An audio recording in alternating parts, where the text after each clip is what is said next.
요즘에 소위 4월 한반도 위기설 이런 것 때문에 많은 사람들이 불안해하고 있습니다. 4월에 한반도에서 전쟁이 일어날 수도 있다. 이런 말들도 나옵니다. 우리 정부는 다 근거 없는 말이라고 안심을 시키고 있습니다만 여러 가지 주변 요인 때문에 불안은 여전합니다. 사실 분단 이후에 우리나라에서는 이런 소위 안보 위기가 끊임없이 있었습니다. 그것 때문에 군대의 무기의 중요성은 점점 커졌습니다. 다들 이런 위기를 극복하는 데는 많은 군대가 있어야 되고 좋은 무기가 필요하다라고 말해왔습니다. 그래서 실제로 우리나라의 군사력은 계속해서 커져왔습니다.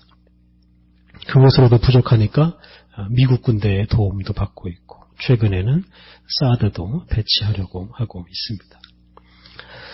그런데 우리의 안보라는 걸 우리의 군사력으로만 지킬 수 없다는 걸 우리는 다 잘 알고 있습니다. 단지 무기나 외국의 군대만 믿고 안심하고 살다가는 우리가 오히려 큰 화를 당할 수 있습니다. 이 나라의 진정한 힘은 사실은 그 나라의 사람들입니다. 무기의 힘보다는 사람의 힘이 훨씬 더 강합니다. 그래서 군대와 무기를 늘리는 것보다 사람이 새로워지고 사람들이 서로 하나가 될 때 무기보다 강한 힘을 더 발휘할 수가 있습니다. 오늘은 고난주간 셋째 날입니다. 예수님께서 정말 무력하게 십자가에서 죽으셨습니다. 예수님에게는 무기라는 게 없었습니다.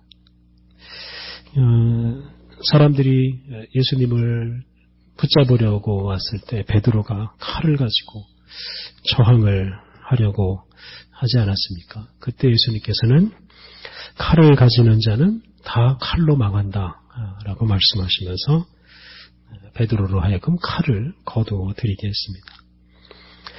예수님은 이렇게 무력을 앞세워서 당신을 체포하고 재판하고 죽이는 사람들 앞에서 그냥 순순히 따르기만 하셨습니다. 이렇게 그냥 죽기까지 순종하고 복종하는 이런 삶으로 하나님의 뜻을 이루시고 온 인류를 구원하셨습니다. 그러니까 하나님께 순종하는 사람이 이 무기를 가진 사람보다 훨씬 더 강하고 훨씬 더 큰 일을 할 수 있고 나라도 구할 수가 있습니다. 오늘은 열왕기하 말씀을 읽으면서 개혁과 영적 성장에 대해서 묵상하고자 합니다. 올해 우리가 종교개혁 500주년을 맞이해서 개혁이라는 주제로 성경을 묵상하고 있습니다. 우리가 지난주에 악한 왕 아합과 싸운 선지자 엘리야 이야기를 묵상했습니다. 그런데 왕들이 다스리던 시대에는 이런 일들이 계속 반복되었습니다. 왕은 계속해서 죄악에 빠지고 선지자가 일어나서 그 왕을 책망하고 이런 일들이 계속 반복되었습니다. 그러다가 결국은 나라가 망합니다. 열왕기하라는 책은 왕 때문에 나라가 망했다 하는 것을 전해주는 이야기입니다. 열왕기 상하 왕들의 이야기를 모은 책인데요.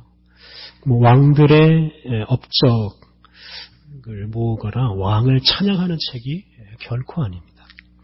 정반대로 이 왕의 죄악들을 빠짐없이 기록한 책이고 그 왕들의 죄가 결국 나라를 망하게 했다라는 결론을 내립니다.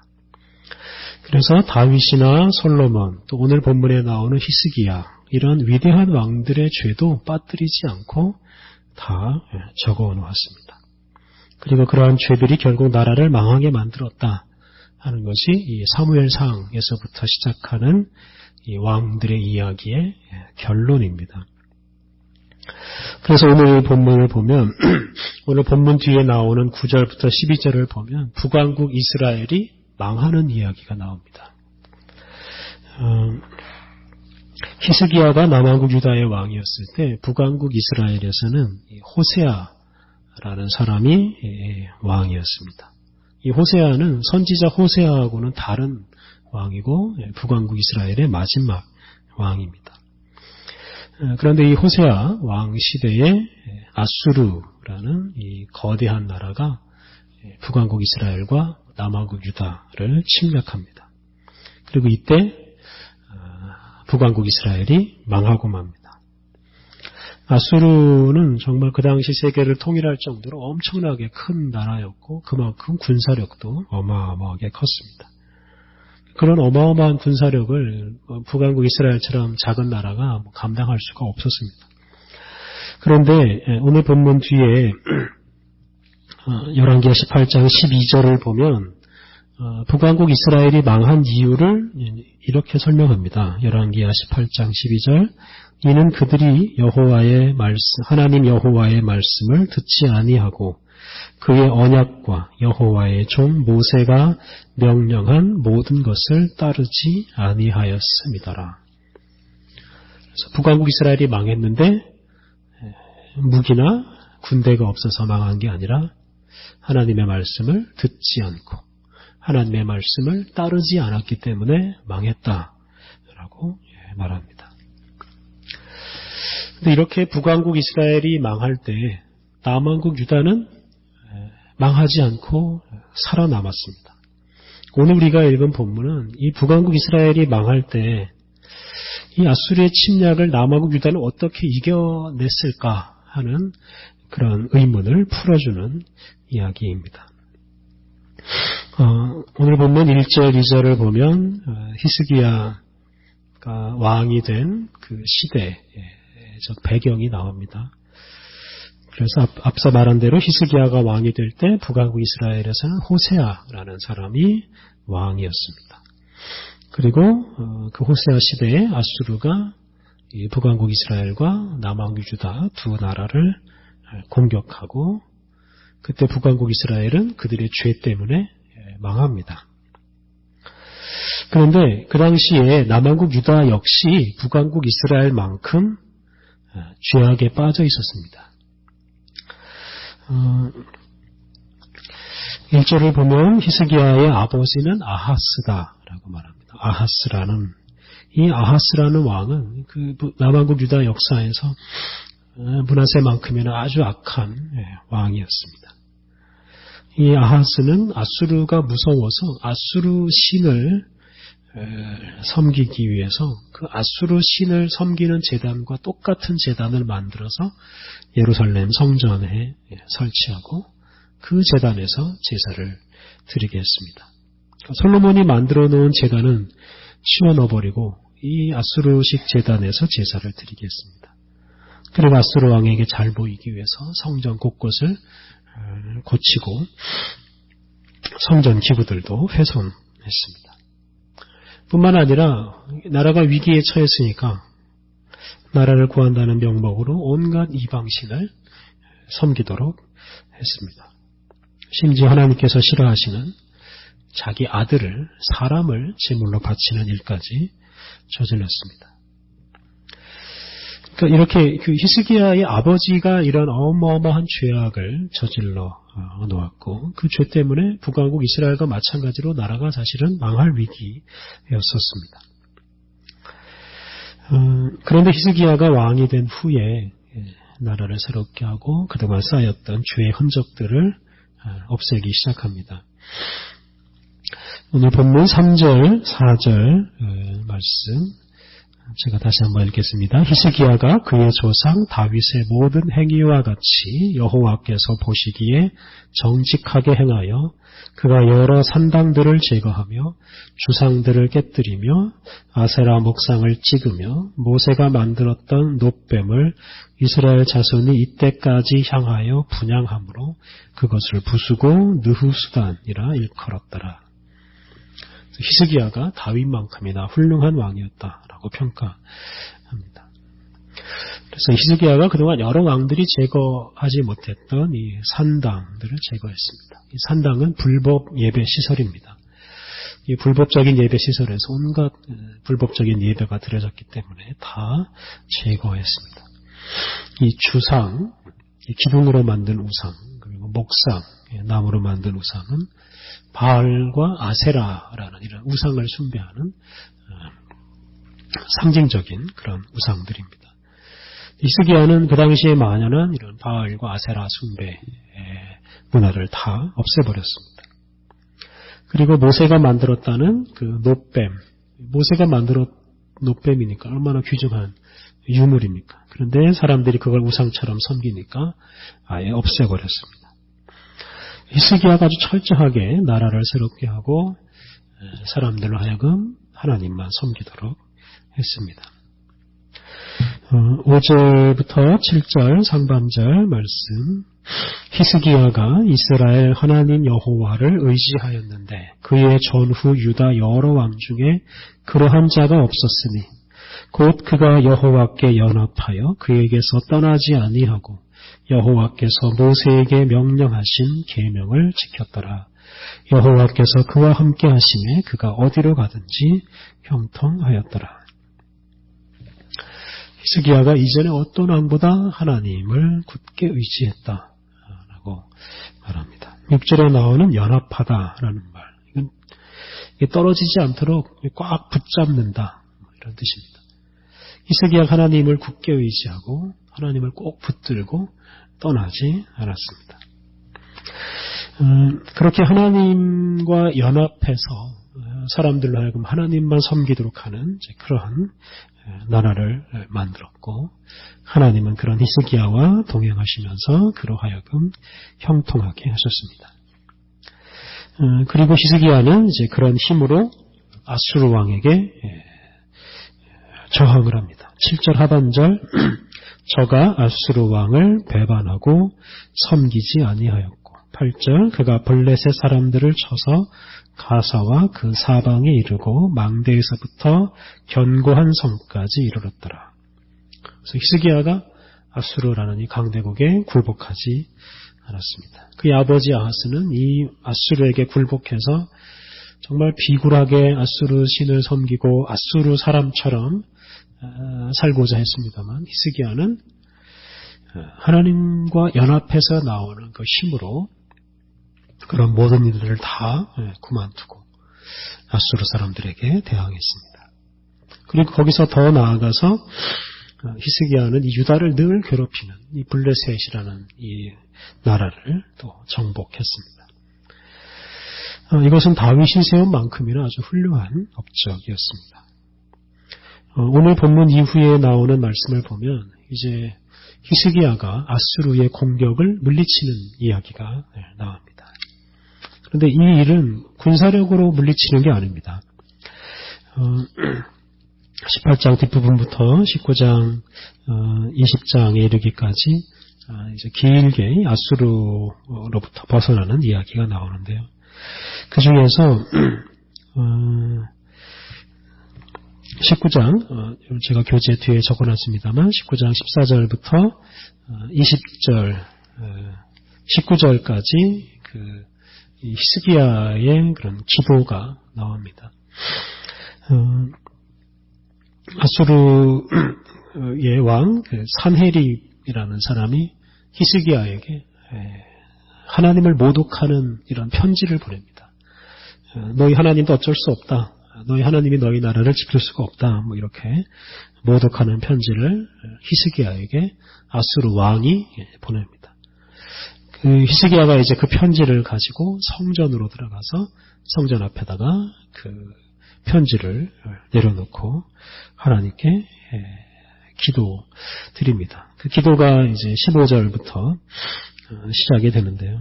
마지막 부분 19절에서 이렇게 기도합니다. 우리 하나님 여호와여, 원하건대 이제 우리를 그의 손에서 구원하옵소서.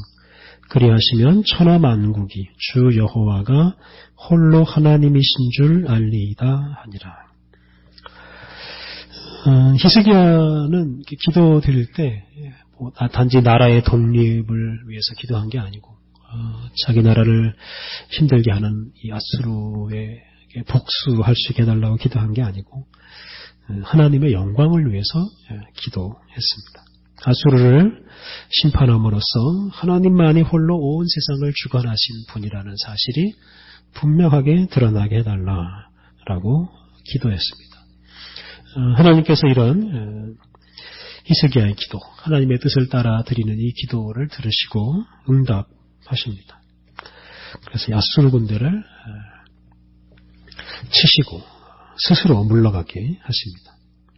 이 당시에 강대국 애굽도 아수르에게 망했습니다. 주변의 모든 나라가 다 아수르에게 망하던 이런 때에 이렇게 하나님과 연합해서 하나님의 뜻대로 살고자 애쓰는 히스기야, 그리고 히스기야의 다스림 아래에서 하나님께 온전한 예배를 드렸던 이 유다만은 홀로 독립을 유지했습니다. 근데 이런 사실은 어느 시대나 어느 나라나 다 마찬가지입니다. 죄악을 청산하고 하나님과 굳게 연합할 때 정말 무섭고 많은 이런 무기를 이길 수 있는 힘을 발휘할 수가 있습니다. 그러니까 하나님의 말씀을 따라서 사람들이 새로워지고 나라가 새로워지는 것, 이것이 진정한 힘이고 이것이 진정한 국력입니다.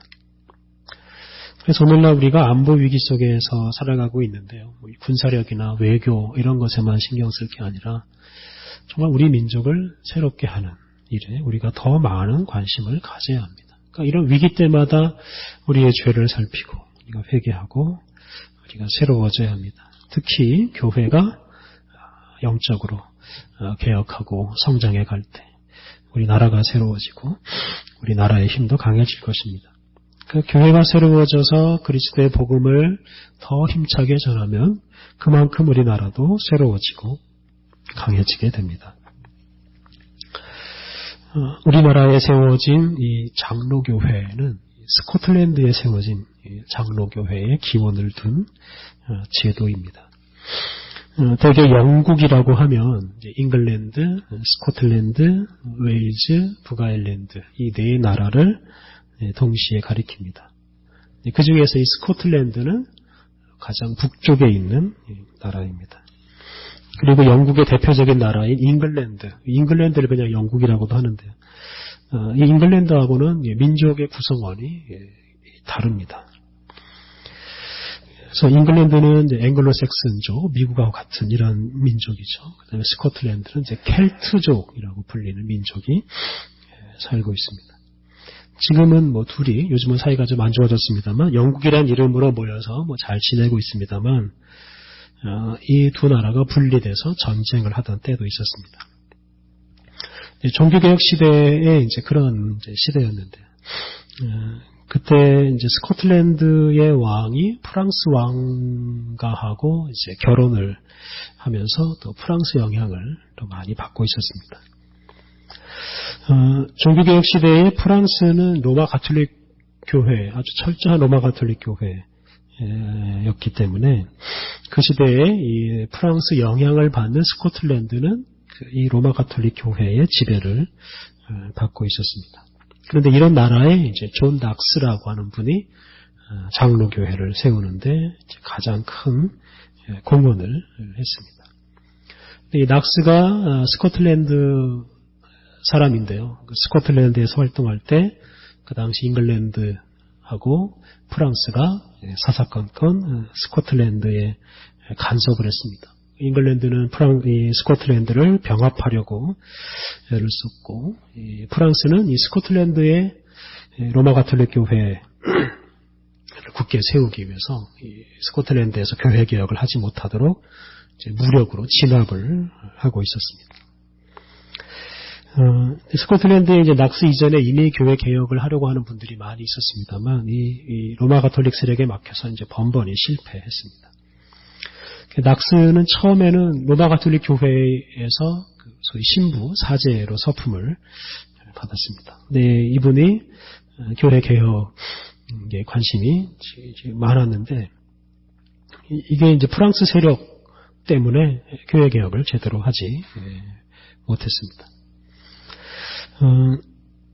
이런 상황에서 이제 이 낙스가 교회 개혁을 부르짖는 설교를 시작했는데요.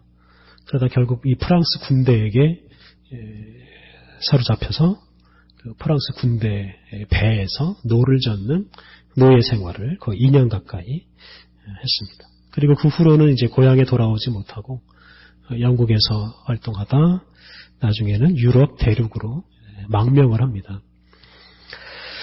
그러다가 이 낙스가 칼빈이 개혁을 하고 있던 제네바 시에 와서 칼빈으로부터 배우면서 스코틀랜드 교회를 개혁할 이런 준비를 더 철저하게 합니다. 그리고 이렇게 준비를 철저하게 한 다음에 다시 이제 목숨을 걸고 스코틀랜드로 돌아옵니다.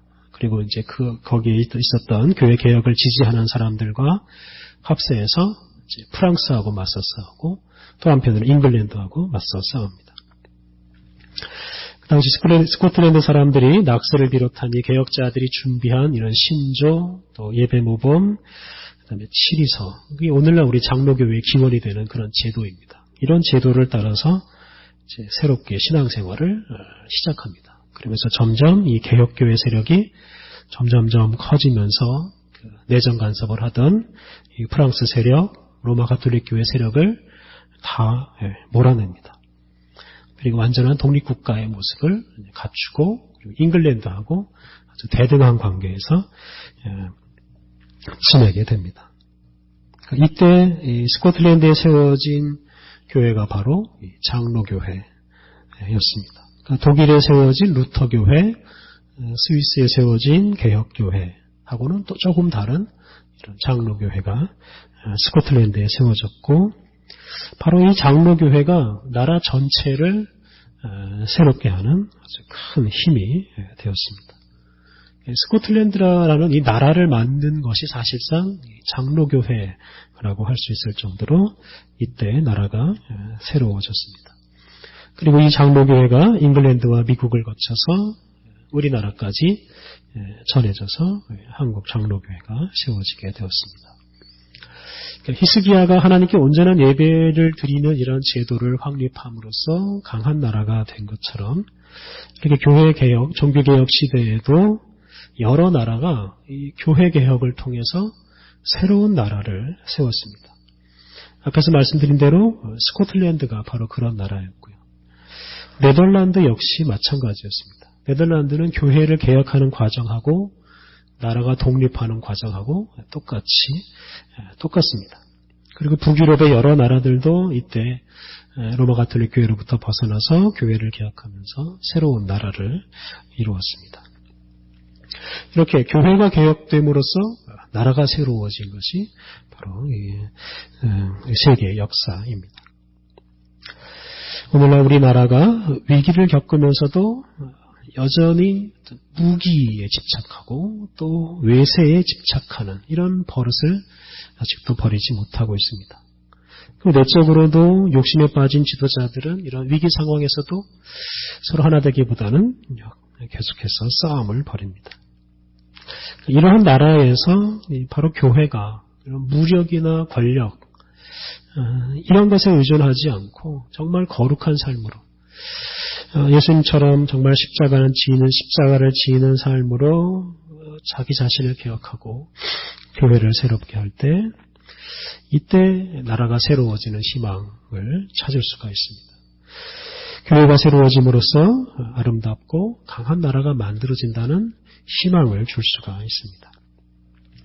교회가 새로워지면 우리 나라만 새로워지는 게 아니라 거기서 더 나아가서 하나님의 나라가 이 땅 위에 실현될 수가 있습니다. 교회가 새로워지는 것이 나라를 새롭게 하고 나라를 강하게 하는 가장 큰 힘입니다.